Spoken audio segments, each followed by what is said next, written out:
couple jokes now, if that's all right. Good. I'm good. I'm doing good. I'm good. I'm bald. Clap if you noticed.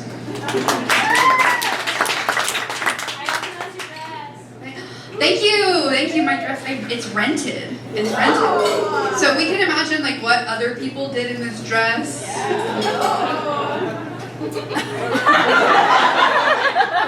I was thinking something nice, like a ballet recital. Okay, so we noticed I'm bald. Clap if you want to know why. Thank you for your honesty. People usually do. Every time I meet a new person, there comes this very funny moment where they're like, can I ask you a question? And I always know what they're going to ask, but I always make them try and figure out how to ask anyway. They're always like, why, is it a choice? Like, you rock it though, but is it a choice? So I'm just gonna let you guys in on something really quick. Asking somebody, do you look that way on purpose? And not generally a compliment.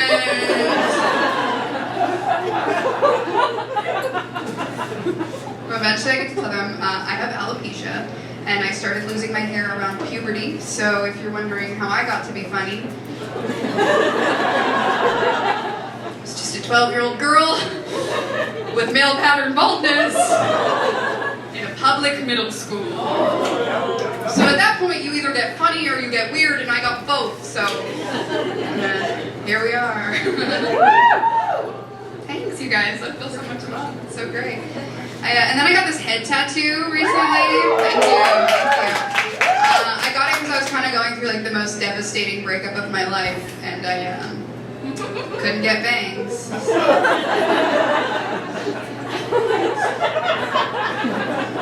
Thank you. It's a pretty good joke, right?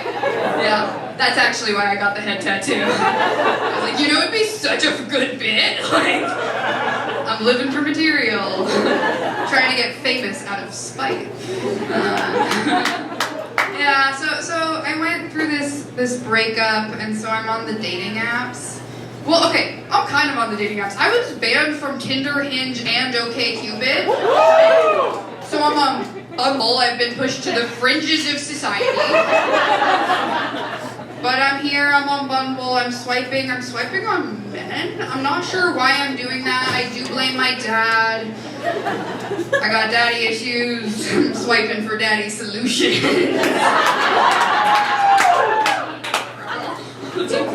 There's a table of therapists in here.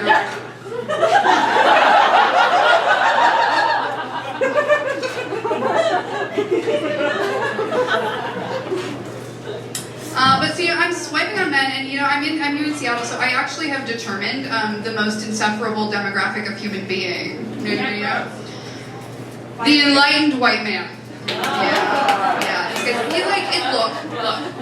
It's awesome that you've done ayahuasca and red bell hooks. That's great. That's a terrible Tinder bio. You don't need to put that up front. And it's like, here's the thing. It's like, I think it's great. Like, theoretically, wow, I don't know how to talk about English or words. Theoretically, it's a good thing that these guys, they're in therapy, they're learning about themselves, they're kind, they're well-adjusted. But like, when I want to date someone who is kind and well-adjusted and known about themselves, I'm not going to look for a man, I'll tell you that. Also, I don't think they're in touch with themselves and kind and well-adjusted. I think we've just given them language to pretend like they are. So, thank you. And if you're not with me yet, actually this audience probably all is with me, and like, that's kind of beautiful and wonderful. It's like, just, if you can't find your people, just put on a cute dress and they'll come. So I will tell you about this date that I went on a man with. I went on a man.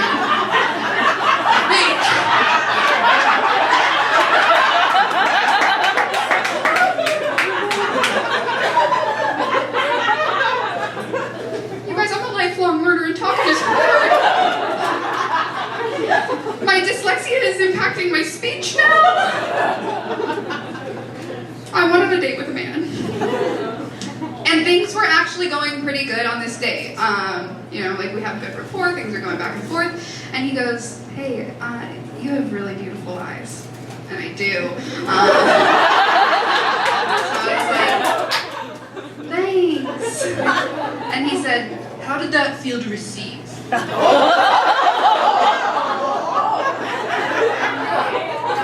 Sorry, the only time I want to be asked that question is if you're putting something in my butt.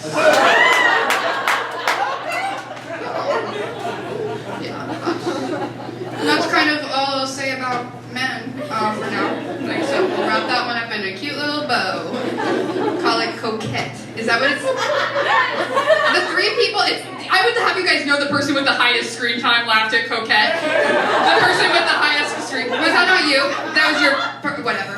Yeah. So, I am pretty online though. I'm online because I am Gen Z. That is such a Gen Z thing to be like, yes! I need community! Yeah, and certainly, and that, you know what? I feel so many feelings, and we can talk about that later. There's a table of therapists somewhere that are like, well, I will find you. I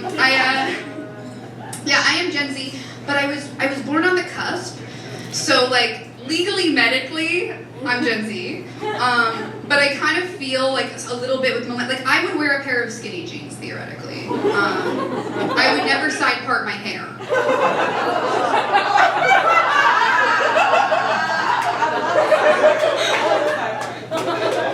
If you tell a dumb joke and people don't laugh, if you make a weird face after, sometimes they might. You're like, kind of, I know about it. I know that it's kind of not okay. I'm just going. But so I am Gen Z, and you know they say that like the thing that separates Gen Z is that Gen Z is the first generation that doesn't remember 9/11. And I'm on the cusp, so I actually do remember 9/11. 9/11 is my first ever memory. And I think that shaped a lot of why I am the way that I am. I remember the day well. I was in my bedroom and I was playing with my Barbies and they were all naked. And all of the girl Barbies were surrounding the one boy Barbie. And I don't remember what I was having them do, but I do remember it felt thrilling. And then my mom walked in the door and she was like, something very bad has happened. And I'm like covering the Barbies up. I'm like, they're having a pool party, Mom. It's like, and then we watched the news all day. But I think this shaped a lot of why I am the way that I am. I was introduced to the concepts of sexual shame and mass casualty in one fell swoop.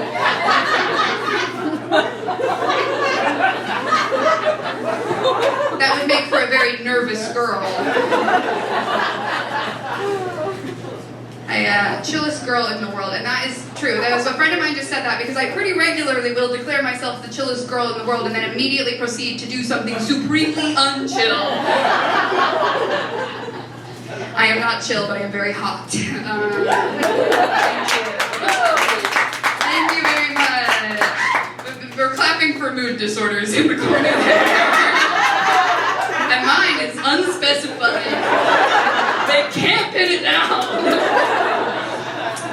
See, I have a mood disorder and I am a nanny. At the same time. But I am a nanny and I love my career. It's pretty cool to have a hand in raising the future 1% of America. I'm going to trick them into turning into good people though.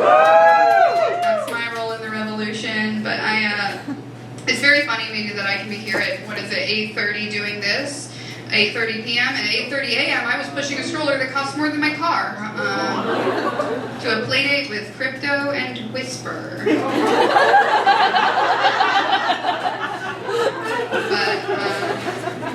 I remember when I first moved to Seattle, I was at this playground that had a beautiful view of the skyline, and I was taking it, I had just moved here, and I was like, I'm at work, this is like Grey's Anatomy. Like, this isn't, everybody's so chill. Like, what the hell? And then this little kid came running down the hill to the playground, and he's like, Seattle!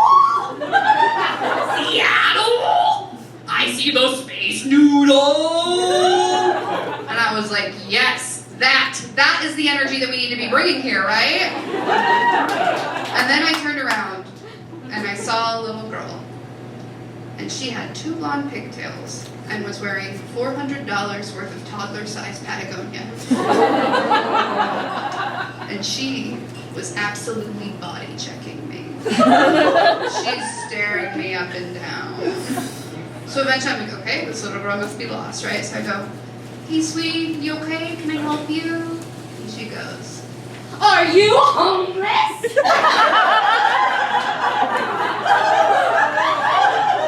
Yeah, can I have $1? No, I didn't do that. What I actually did was say no really defensively and then think about it for 5 years. And now it's now. In that little girl's defense, though, I don't really look like any of the other grown-ups in her life, right? Like, I'm not really giving Lululemon benzo bomb. I am very aware that my vibes are much more that of a Goodwill Edibles aunt. That is much more what I am bringing to the playground. Rich little kids can be shits, but I actually really love the rich little shit that I care for now. His name is Tommy, and he's 6 years old, and we have a lot in common. Tommy is neurodivergent, I am neurodivergent. Tommy has anxiety, I have anxiety. Tommy was born into generational wealth and will never have to work a day in his life, and I am his nanny. So we kind of get to share in that together.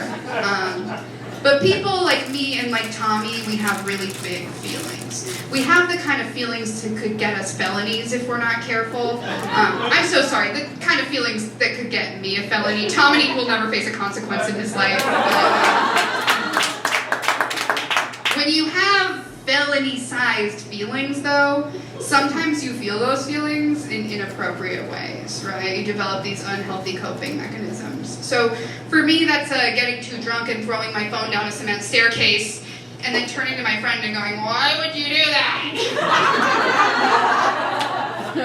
But for Tommy, it's screaming at the top of his lungs. I don't drink anymore, but Tommy does still scream. One of his biggest triggers in the world for getting upset is he doesn't like being wet. He doesn't like the pool. He doesn't like the rain. Luckily for him, he was born in sunny Seattle, Washington, so it doesn't come up much. But unfortunately, last week it did, because tragedy struck, and one single drop of rain went down Tommy's raincoat sleeve, and it was touching his skin and body. And so I go to pick him up from school, and he is screaming at the top of his lungs. So I immediately get him into the car, and he does not hesitate in taking off his raincoat, his t-shirt, his pants, his rain boots, his socks, and he buckles himself into the car seat with his Pikachu tighty-whities on. And then we make eye contact in the rearview mirror, and he's just like, drive.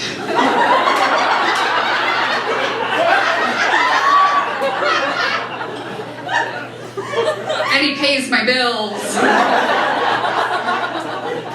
So we get home, and he flings his door open, he runs screaming out of the porch, and we go inside, and he's doing laps around the house screaming, and it's so chaotic, and I'm like, whoa, buddy, let's pick a calm down tool, okay? And Tommy only says one word. He goes, massage.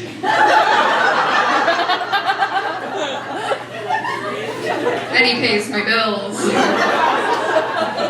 So, I start giving him that deep pressure, that sensory seeking that he's looking for, and I finally feel his little body start to relax.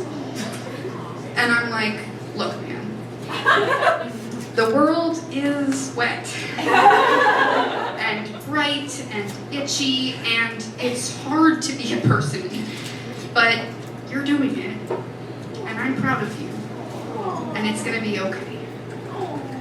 Because you are so rich.